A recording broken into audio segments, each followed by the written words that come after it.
Okay. Good to go? All right. The FARC-EP, formerly known as the Fuerzas Armadas Revolucionarias de Colombia, Ejército del Pueblo, or in English, the Revolutionary Armed Forces of Colombia. Or, better yet, if you're on Facebook, it's been recently dubbed the Friendly, Awesome Religious Coalition Excellent People. Research has been so difficult with this topic, and there's so much to cover with the 40-year civil war that's been issued by the U.S. and the fascist Colombian government. And there's always mixed feelings, not just from the Latino community, people who immigrate from Colombia, but leftists of all walks. Right, whether or not they should be supported and what's true from state propaganda. So what I'll hope to do is provide a rough history of the conflict and also provide an analysis from a Marxist-Leninist perspective, as well as emphasize the revolutionary potential in Colombia and where they're headed. So what first has to be understood is that there's countless regurgitations from state-based reports and media coverage of the FARC being involved in the drug trade. The common notion is that they're apolitical narco-traffickers who are, hell-bent on revolution and overthrowing the government. So what we simply have to ask is, what do these organizations represent? The Wikipedia entry, which is like absolutely awful, has the majority of their resources from American media outlets. And actually, if anybody would be interested, I'd love to, pass their sources around. Yes, right there. That's what I needed.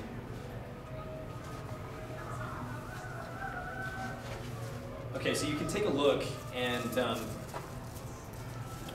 you go, man.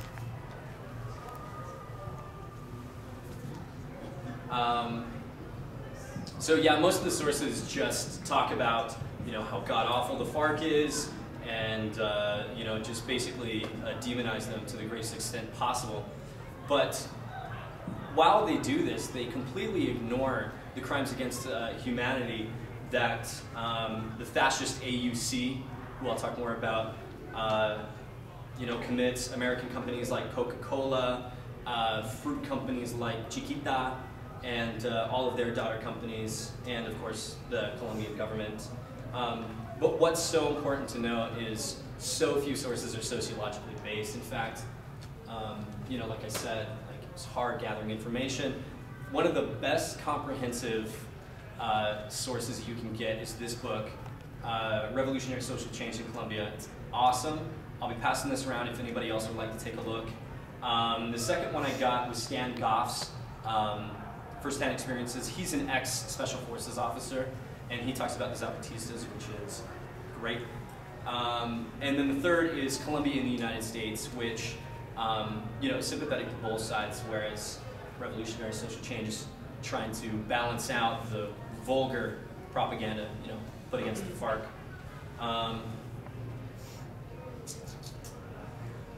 Okay, so first is the history. So to understand even the development of the FARC, you have to go 40 years before its inception to 1930. 1930 marks the beginning of the PCC, also known as the Partida Comunista Colombiano, which of course is the Communist Party of Colombia. It's so loud back there, bro. I just wanted to hear you. Well, am I speaking loud? Can you guys hear me in the back? Yeah, all right.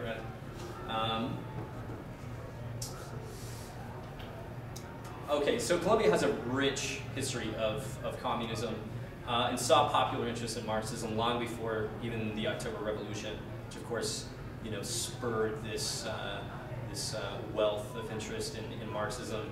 And the PCC always provided an alternative voice for the peasants in Colombia, in contrast to the predominant liberal and conservative parties. prominent in Colombia. It's worthy to know 40% of PCC members in 1958 were peasants. And this becomes incredibly important later on with the FARC's composition of the People's Army. So to set some more context, Colombia has always been an ethnically and racially divided nation. About half of the Colombian population was, and still is, to a large extent, Afro-Colombian, and the ruling class institutionally segregated them, as they still do. And when I think about this, I believe it's a perfect example of how the economic precedes the political right. And throughout this study, we can see that property rights provide an interesting insight into the racial oppression by Colombia's elites. But it also provides an interesting context to interpret race relations in the United States, where when they're withheld property rights, when they're withheld electoral seats, when they don't have enough arable land to feed their families, you see how it has this trickle-down effect and affects something like race.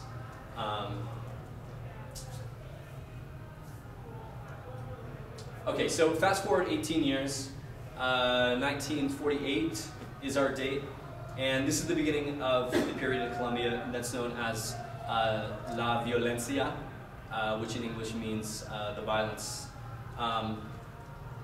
It begins when conservative politician Jorge Eliezer Gaitán was killed in 48. Just 2 years earlier, in 46, peasants and people's communes, largely organized by efforts of the PCC, called for the redistributing of the land, and they wanted to expropriate the expropriators. And some historians see this as somewhat of a mirror from the Spanish Civil War, that it wasn't just 10 years before, ended in 39.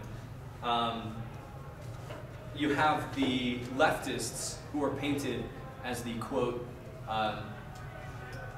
the red Jew-loving hordes, and on the radical right you have the pro-Catholic phalangist Christians. And it's sort of half-baked, but I feel like it encompasses, perhaps overarchingly, the conflict and provides an interesting, dichotomy. So La Violencia begins a 10-year conflict that eventually leaves 200,000 people dead, and a wealth of people's communes armed to the teeth. Where in 53, just 5 years before the end of La Violencia, this is the important man to know. General Gustavo Rojas. Rojas takes powers through fraudulent and manipulated elections, and Rojas, as you can all guess, is armed and trained in the United States. And every time I think about this, I just think, oh great, the U.S. is at it again. I believe the current U.S. military budget is $650 billion. In contrast to, I think, number 2 is China, who has like just under $100 billion. It's just an interesting statistic to throw out, radical, fanatical McCarthyists. But yeah, at this point, U.S. support of this dictator isn't much of a surprise, because, of course, as I'm sure many of us know, the United States was establishing dictators and establishing banana republics all throughout Latin America. So Rojas immediately outlaws these leftist insurgents, which, of course, drawing back to the whole PCC concept, is that they were establishing autonomous people's communes, who at the time didn't even consider the liberal and conservative electoral process. They just totally threw it out the window and said, we're gonna write our own policies, we're gonna elect our own representatives, and that's where they went. And so when they outlaw these leftist insurgents, this simply further intensifies the revolutionary struggles for these people's communes. They become isolated pockets all throughout Colombia. And Jacobo Arenas, he's the name to remember, who later becomes the ideological founder of the FARC, some 25 years later. He goes to train the people's militias in self-defense. Now the composition of these militias is fascinating. When you Google the FARC or anything like that, you'll see large banners of Che Guevara right next to the emblem of the FARC. In fact, oh my goodness, I have a picture of the FARC flag. Jacob, I don't know if you want to get this as well. But if everyone can see it, you have the traditional color marked with the emblem. And so, I mean, anybody can Google FARC. Don't Wikipedia them because Wikipedia's it's crap. But it has this emblem right next to Che's face. Did you get it? I got it. Right now. Okay. So Che Guevara, in his famous motorcycle diaries, writes that during his visit in the so-called oldest democracy in South America, which was what Colombia was labeled as, Che notes that it had more repression of individual freedom than any other country he had been up to this point.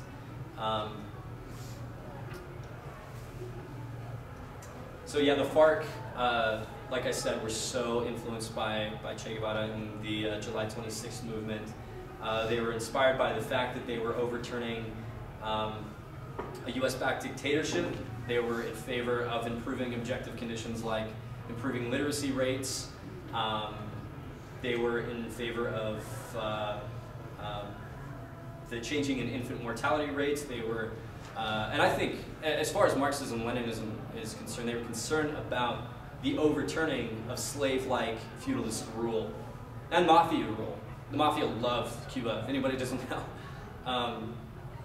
But anyway, the mafia got their asses kicked and back to Miami. Back to history. Jacobo arranges pockets of resistance all through central Colombia. And through time, they eventually become centralized around Bogota, which is central Colombia. I believe it's still the capital. Excuse my ignorance on that one.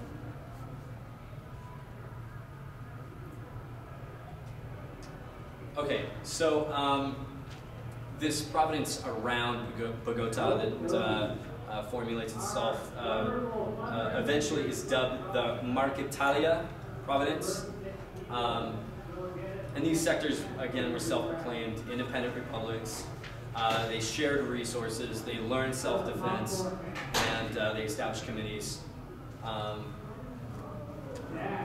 Educational committees as well. That's incredibly important to know.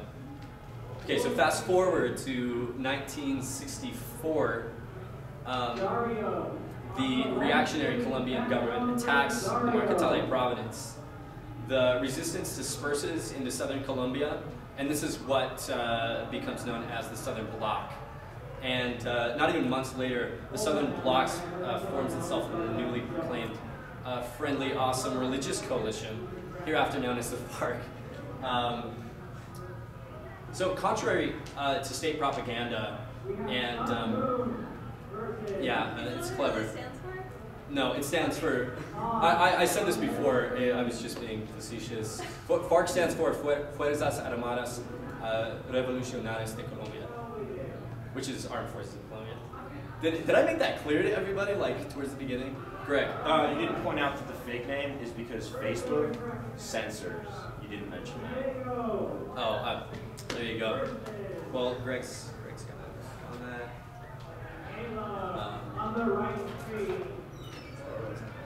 Right, so contrary to state propaganda, from their very inception, the FARC has a steady increase in combatants. The very political organizing and conducting takes a shift from these isolated communes pre-Marquetalia Providence era, if that makes sense, and begins to be democratically centralized.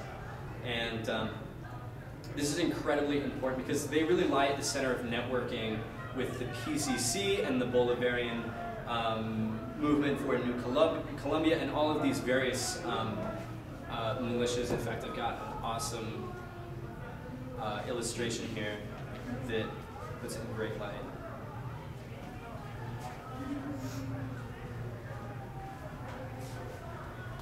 Jake, do you want to get this as well? And I'll be sure to pass this around so everybody can take a look. Can you just yeah, in the center you have the FARC-EP and their combat forces. On the top you have the MBNC, or the Bolivarian Movement for a New Colombia.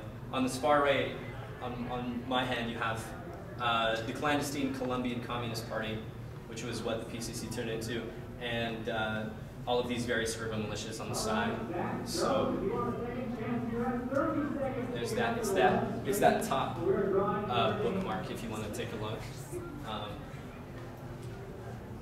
So this centralized command was able to focus on educational classes in regards to the committees, and you know, they focus on reading and writing and mathematics and so on.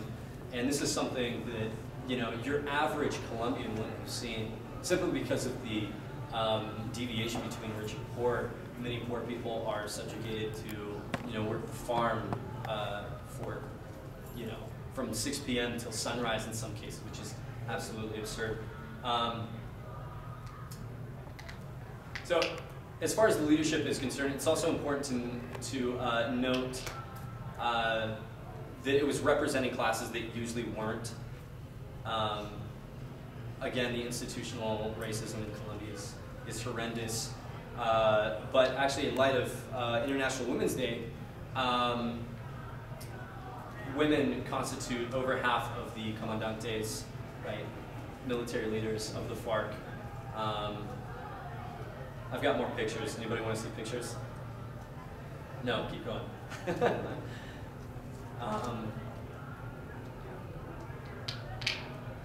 Okay, so their political strategy, as inspired by Che Guevara, is fascinating. Che called Colombia an example of revolutionary optimism. And for decades, the USSR, in conjunction with the PCC, the Communist Party of Colombia, they officially stated that the conditions were not ripe for revolution. It was not, nobody was ready politically. The political consciousness wasn't, you know, widespread enough for them to take state power. And I think this is fascinating because it's, you see the development of the FARC providing a popular resistance to the fascist tendencies of the Colombian government as a herald to the German ideology. German ideology is an early piece of Karl Marx's work. But it's fascinating because they create the conditions for revolution. They impose their will on reality. Their subjective action of guerrilla warfare intervenes into the objective reality, which arguably was, again, ripe for revolution. And it has a fascinating parallel to Che, because Che and the July 26th movement were in much of the same light, where the Communist Party of Cuba denounced the July 26th movement as, quote, adventuresome, you know, which is crazy because they overthrew a brutal, awful dictatorship. So Che, there's two sides to this. There's Che's FOCO theory, and then there's the development of that in regards to the FARC's People Army. Che's FOCO theory states the following. 1, popular forces can win a war against the army. 2, it is not necessary to wait until all conditions for making revolution exist. The insurrection can create them. It's an important one. 3, in underdeveloped America, the countryside is the basic area for armed fighting. And I'll come back to number 3.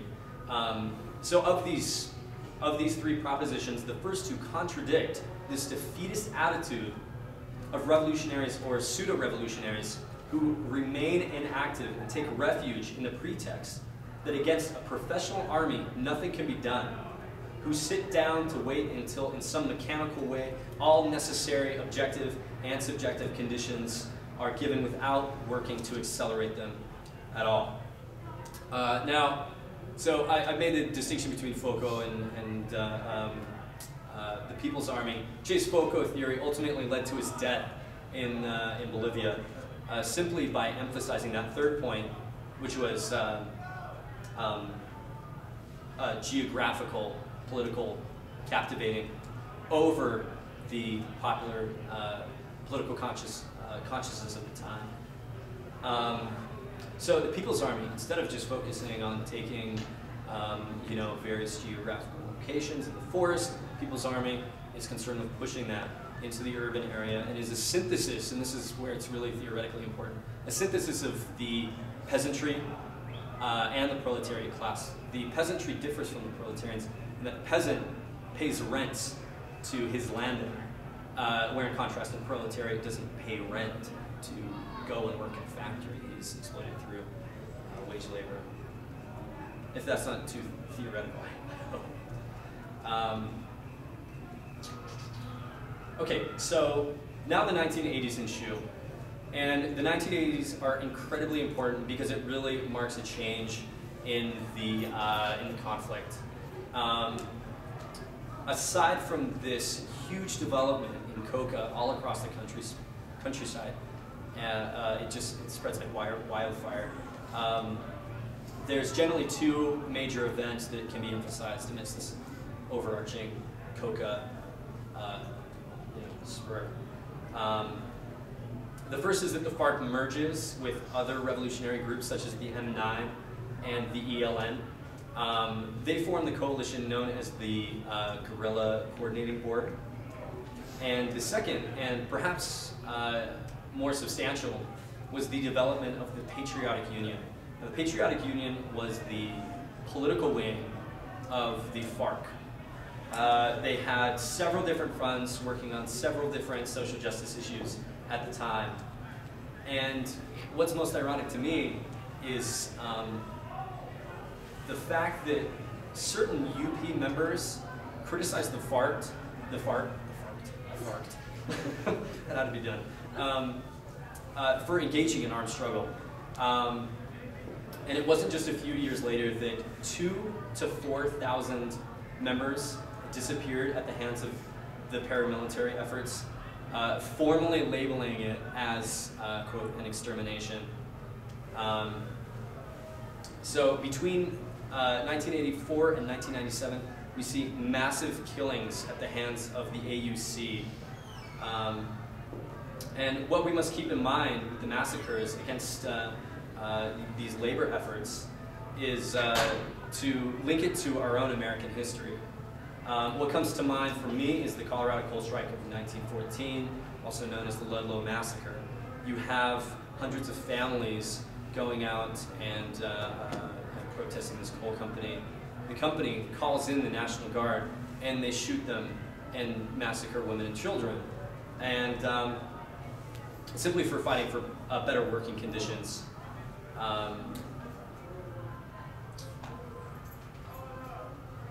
And actually, it has a modern, contemporary potency to it in regards to all of the anti-union laws that have been passed.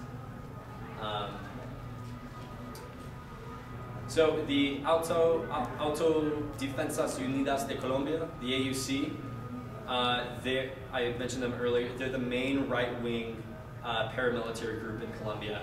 And since their inception, the disappearances and massacres of thousands have been linked to them, predominantly with trade unionists, leaders of the unions, or anyone even suspected of sympathizing with the guerrillas, and you really have this sense of a witch hunt going to outlaw them and vulgarize them and demonize them.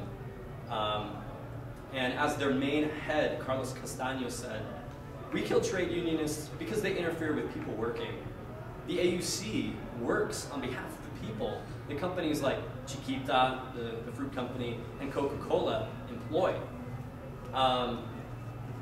And now I have a picture of the AUC's flag, and it's fascinating to see because it's actually a picture of a man spreading seeds amidst a plantation, and it's very comforting and it's very heartwarming.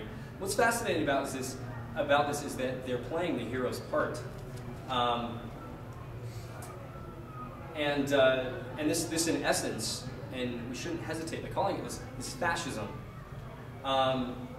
So drawing on Karl Marx's 18th of Brumaire, which is perhaps arguably the first fundamental account of fascism, we can make an accurate critique of the AUC.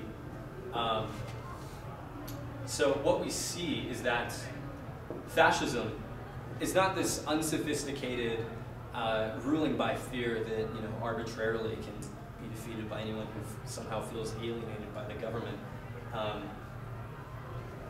It's that fascism boasts it will transcend class divisions, but concretely enforces those divisions.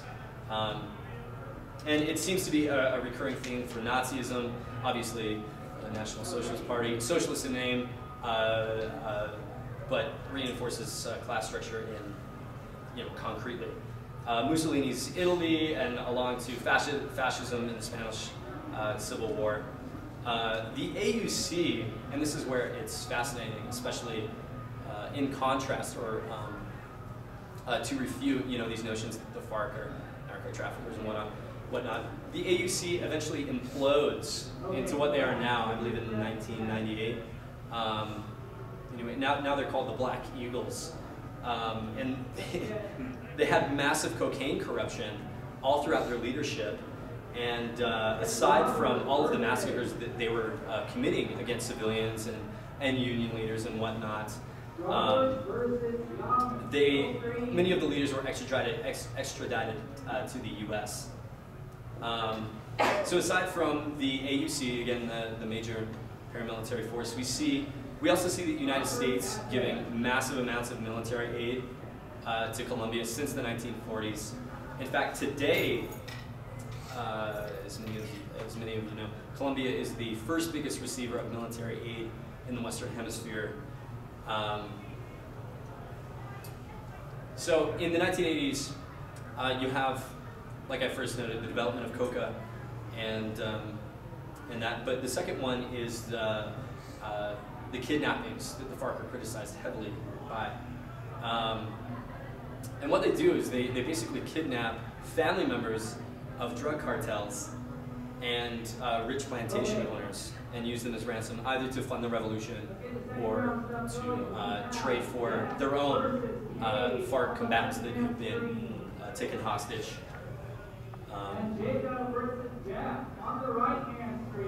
Okay, so after the rising conflict between the FARC and the AUC develops, the political climate is as follows. This is 1992, I believe, to be exact, although I have to check. Anybody's, of course, welcome to check in that book. 3% of the population owns over half of the arable land. And in even larger deviation, 37 plantation owners, 37 as in individuals, own over 80% of the land. The Colombian government begins peace negotiations with the Guerrilla Coordinating Board and many other groups, including the EPL and the M19. And these groups dismantle at this point, and it's, thank you. I needed that, so it was like great timing. The EPN, as I noted, they are a fundamentally socialist group, but they differ from the FARC, not just in theory, but concretely through their numbers. The EL, have I said EPN? Yeah.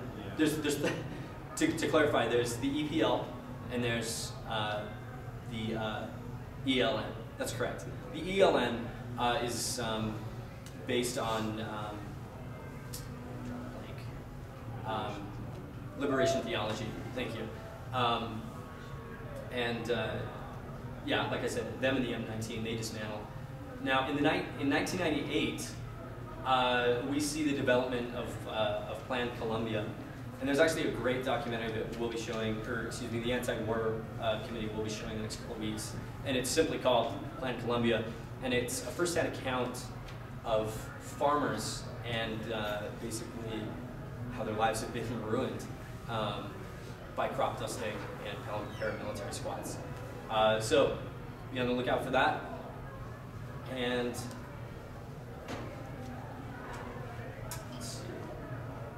so Plan Colombia is what the U.S. does to answer for all of the mess that they've backed from the last 30 years.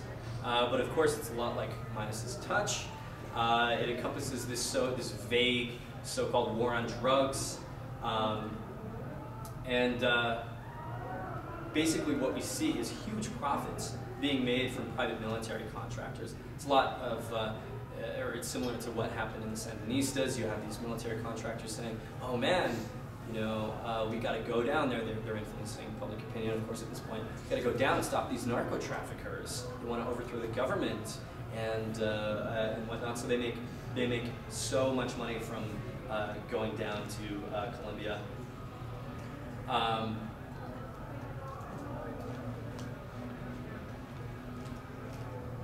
So Plan Colombia is composed in two parts. It's destroying the FARC. The second is, I don't know, you're making notes, so I'm trying to go. And number two is destroying the crops. And it's interesting to note, the second point is so pivotal because it's not the replacement of coca, it is the eradication of it. So as noted, there's crop dusting. Crop dusting is decimates the landscape. It loses any chance of regrowth for alternative crops. It's not only carcinogenic, but it destroys any possible replacements that they can put in there. And there's many very sad figures that relate to sicknesses in places that have been crop dusted. Aside from this, again, the United States is increasing military funding to the Colombian government. The date to remember now, aside from '98, is 2002. 2002 marks the election of Colombian President Álvaro Uribe.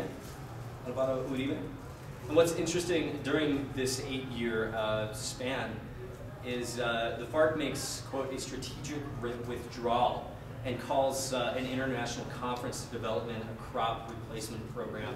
And this is partly because public opinion of the FARC was starting to diminish because of their hostage taking and the manipulation of corporate-owned media. But they also realized that this changing the economic, again, would change the political landscape. Whereas Plan Colombia was destroying these crops and allowing no room for replacement, the FARC wanted to develop a different program.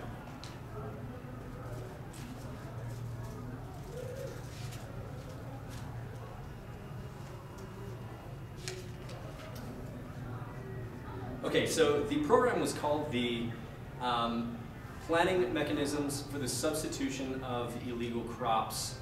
And again, like I said, they had international environmentalists, specialists of all walks come and try to develop this program with the FARC. And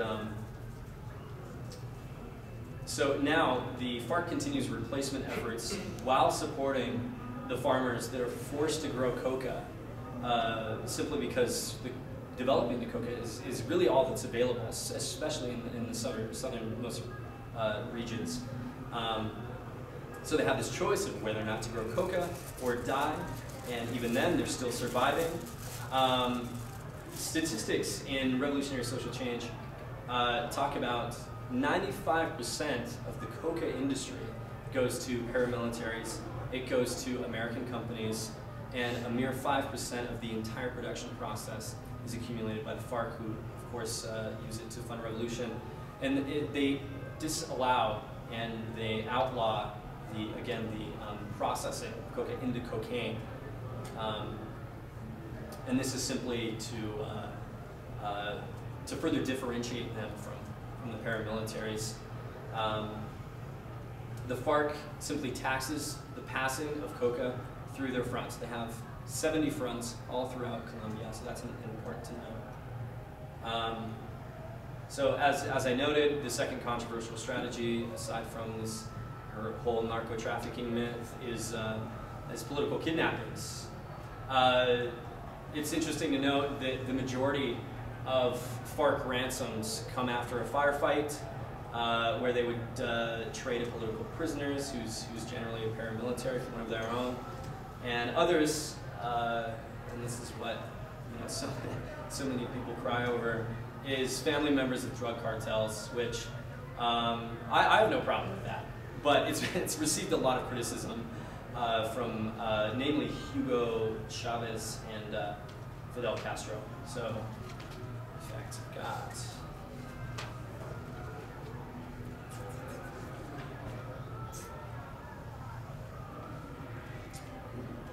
Oh, but Hugo Chavez, he says, if I were a guerrilla, I wouldn't have the need to hold a woman, a man who aren't soldiers. Free the civilians who do not have anything to do with the war. I don't agree with that. He goes on to say, the guerrilla war is history. At this moment in Latin America, an armed guerrilla movement is out of place. And I think this is sort of egocentric in a sense, because Hugo Chavez took power through a developed legislative and jurisdictional process, whereas the Colombians have never had that option, And so that's my personal take on it. The second aspect to the whole hostage taking is through 2002 and 2008, the FARC was doing humanitarian hostage release, and I think this is so fascinating. It like blows my mind every time I see CNN or something like that, because it's like, well, they're in a civil war. When was the last time the United States released someone as a quote humanitarian gesture just to improve the public image? The United States, incarcerates more people percentage-wise than any other country. So yeah, that's fascinating. So criticism of the armed struggle and the violence in regards to the FARC, one only has to think back to the time of the American Revolution, a time of great political upheaval, but also a time of great violence. We recall the grisly and brutal and inhumane tarring and feathering of loyalist and royalist supporters to send a message of fear to the enemy. Or in the Civil War, you have General Sherman. He's committing total war on the Confederates, and of course, militaristically, this paves the way for the Union to basically win the war and free the slaves. Or for the anarchists, we have the heralded Nestor Makhno, his hacking off of limbs, his torture, his burying alive of prisoners. Or for the Trotskyists, the decimating of Soviet soldiers to maintain order in the Red Army. And it was war in all of those cases, and for the FARC, it's class war. Do we have the moral ground to judge the FARC on kidnapping family members of drug cartels and rich landowners? I think for most, we merely want to separate ourselves from the very innate connection, our very biological empathy, from the ends that such violence achieves. Especially in regards to the left, it seems to me, recently, it's a politics of fear. The left is a politics, the fragmented left, today, is a politics of withdrawal. It's a cowardly negation of what we do not stand for and where we can go, depending on what we assert.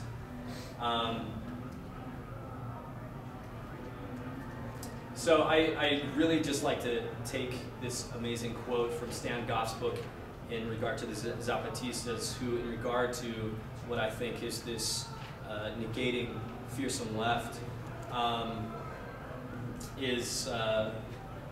think it's awful that they're heralded as the leading fighting force, and that they are key to the liberation of South America.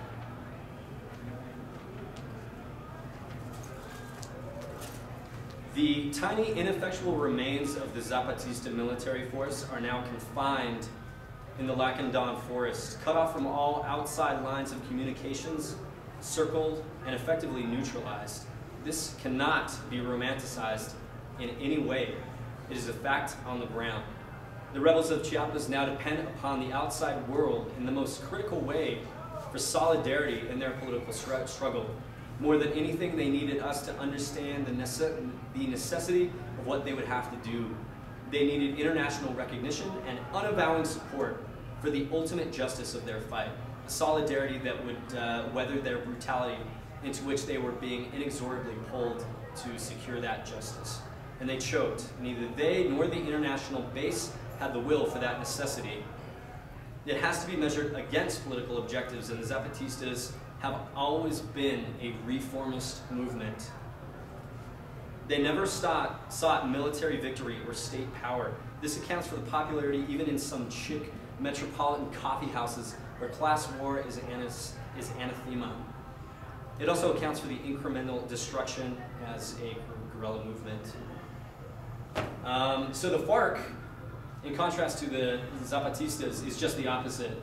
They are the continuation of guerrilla struggle in Latin America. They have a strong infrastructure that supports women's rights, indigenous people's rights, Afro-Colombian rights, and unlike the Zapatistas, can handle curable diseases like malaria. So what's the future of the FARC? In light of the relative military withdrawal, what we can hope for is that the FARC will continue the crop replacement programs.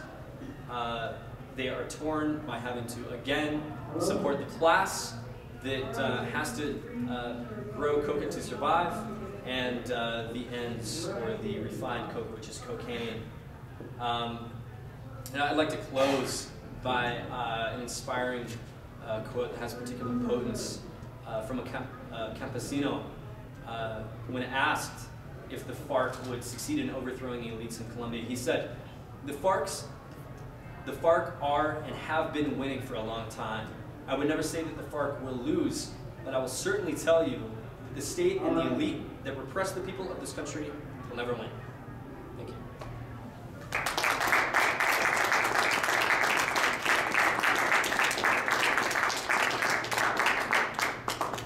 So does anybody have any questions? Chris? Yeah, actually I want to clarify Stan Goff's position. Stan Goff's position isn't that the Zapatistas are necessarily a bad thing. What he's saying is their tactics are bad. And so the reason he's criticizing them is because a lot of liberals in the United States look at the Zapatistas as the sort of revolutionary model that we should all follow. And what he's saying is no, this is what it leads to. Their tactics are bad, not the group is bad. He's saying that the FARC actually have the iron will of war to wage guerrilla warfare to end the revolution, where the Zapatistas have been quarantined, again, due to their bad tactics. So he's not necessarily denigrating the Zapatistas, while Zapatistas, he's attacking their tactics. And he's also saying to these liberals in the United States, because again, they often side with the Zapatistas, but they criticize the FARC for doing kidnappings, for engaging in guerrilla warfare. And I mean, the line he quotes out in the book is, guess what, the FARC doesn't need moral high ground, they need like military high ground, because they're at war.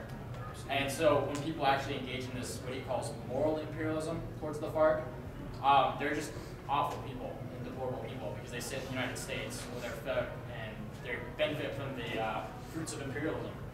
So that's his position. It's not necessarily a denigration of Zapatistas. Yeah. It's their tactics. Yeah, great clarification. On that same note, does anybody else have anything they want to say about Zapatistas? Greg? You closed off your lecture by saying that one of the things you had to, or the FARC had to continue with was crop replacement. How do you see that moving forward, especially given the more recent use of air power against the FARC? How do you see that carrying forward? How do you see that being based? And how do you see its future effectiveness?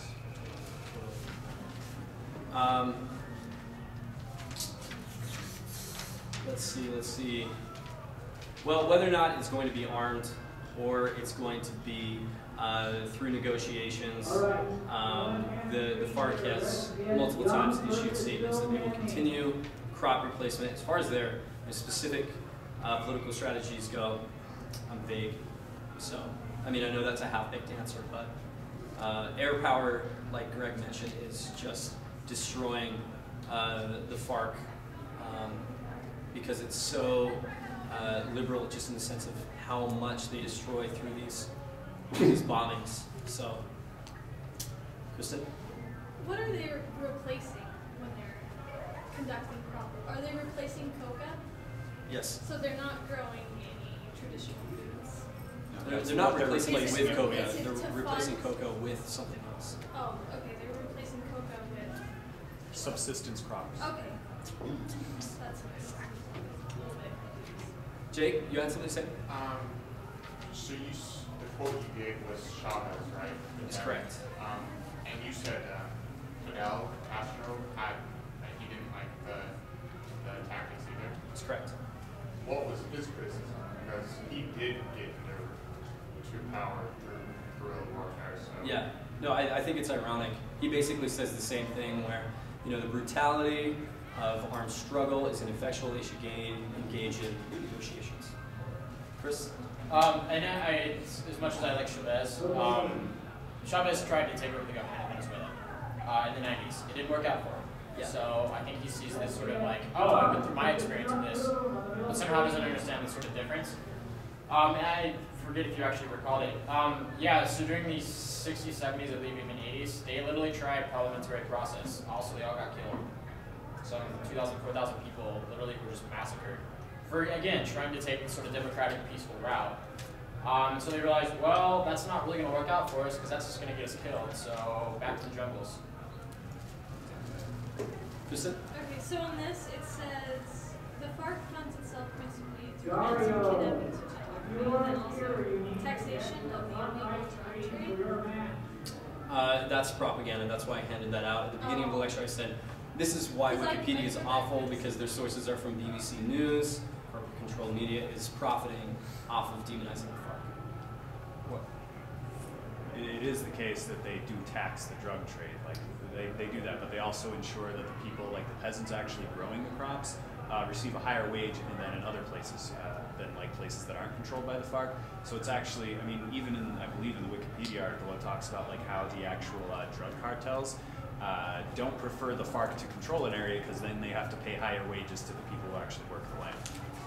Yeah, there's a qualification in that the FARC has came out officially and said we will not tax produced cocaine. However, different fronts, because the very composition that the combatants are organizing by, they sometimes will tax the cocaine. So as an official policy, they don't.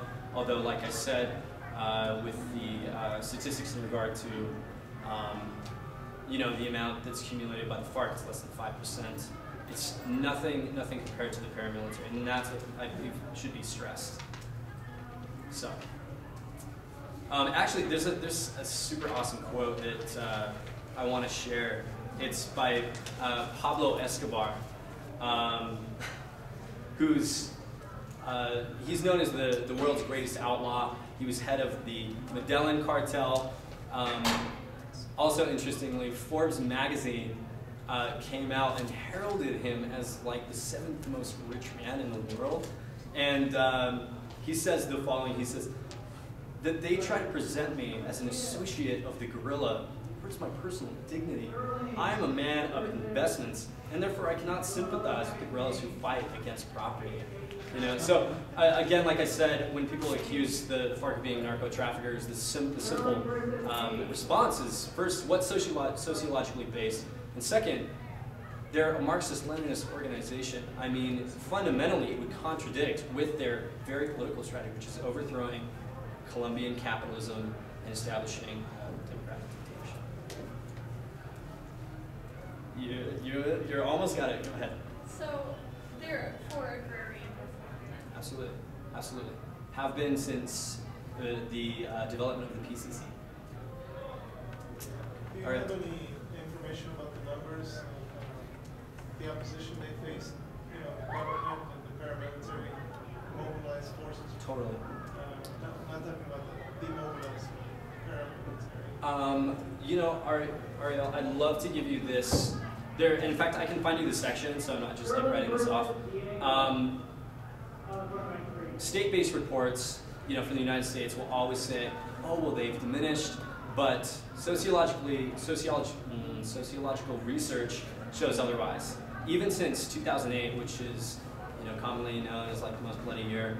They've even escalated since then, in just a couple of years. I believe one source says 35,000, but again, it's going to be different depending on the particular battles that they are ensuing with set. Maybe you misunderstood.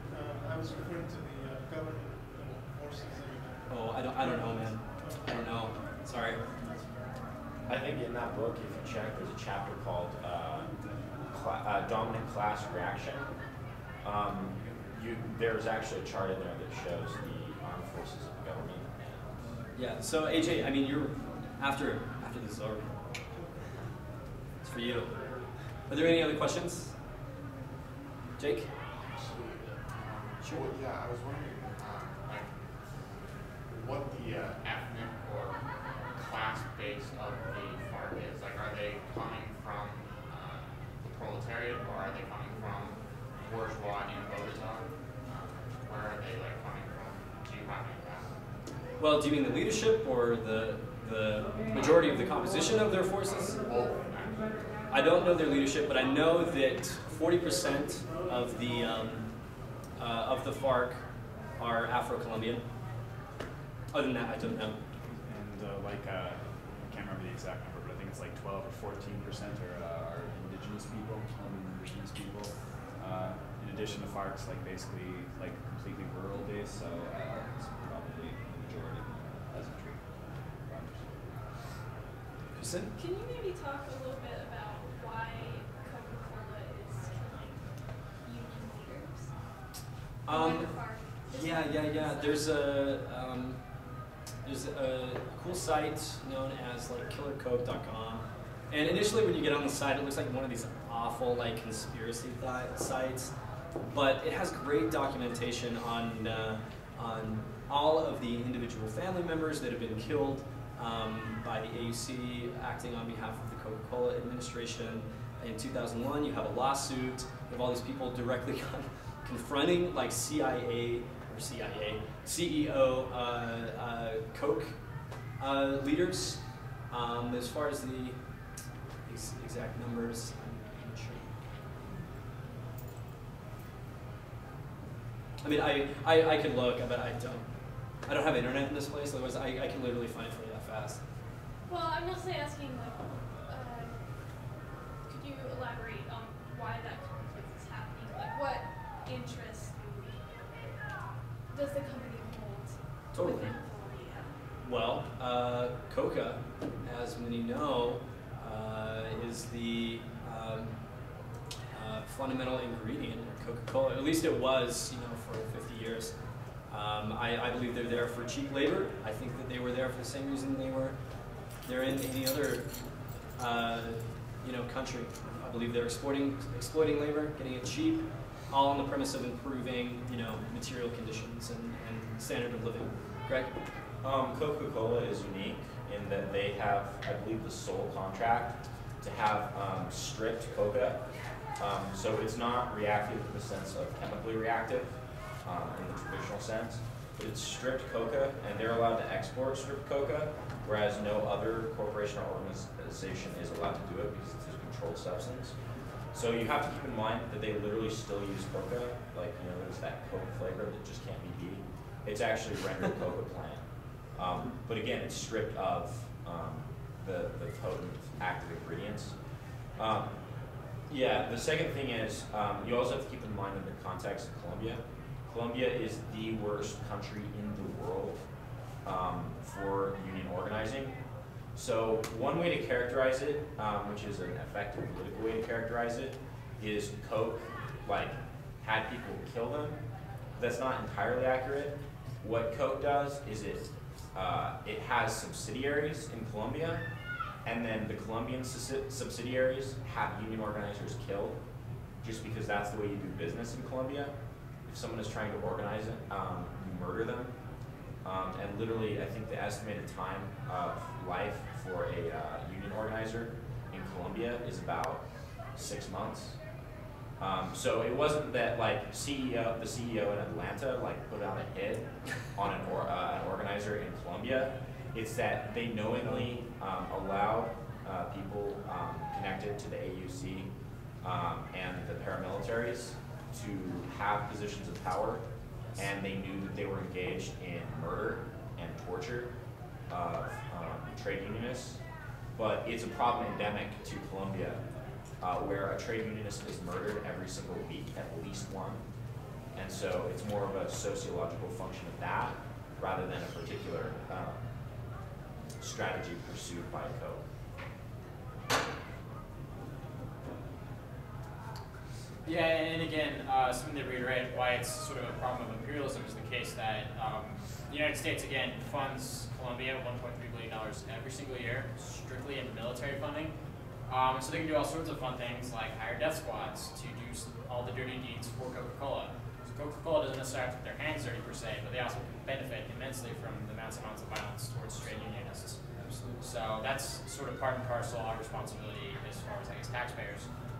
But again, like, and as revolutionaries. Yeah, so $1.3 billion every year, not to build schools, not to build hospitals, but to fund death squads and to provide them with military. And again, strategically, Colombia is the last refuge the United States has in Latin America, as far as I'm concerned. All the other countries have decided that the United States policies of neoliberalism are just awful, and they're basically portraying Bolivia, Venezuela, Cuba, arguably Brazil, arguably Argentina. I mean, if you want to see a really good documentary, South of the Border, which is the movie Oliver Stone put out, yeah, they don't like the United States anymore. Colombia is the only one that's really sympathetic. So. Yeah, and in relation to that, I think Peru is the only Latin American country to they are the only one who considers Colombia, the FARC a terrorist organization. Does anybody?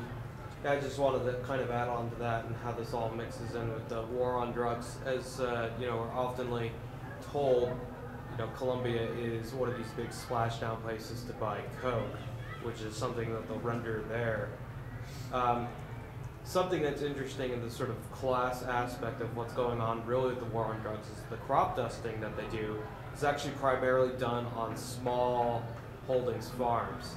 Not like the big, 27 that own 80% of the farms in Bogota, in Colombia. So, yeah, I mean, they are crop dusting versus the war on drugs. But really, it's just an attack on the smaller farmer more than anything else, primarily. You're absolutely right. It's an attack on the FARC directly because that's where the FARC has its highest controls in the areas with small landowners. So it's basically like a Vietnam style. You go. Yeah, they're looking to concentrate the wealth into the hands of a few rich, large landowners. Absolutely right. Are there any other questions? Okay, right on. Thank you very much.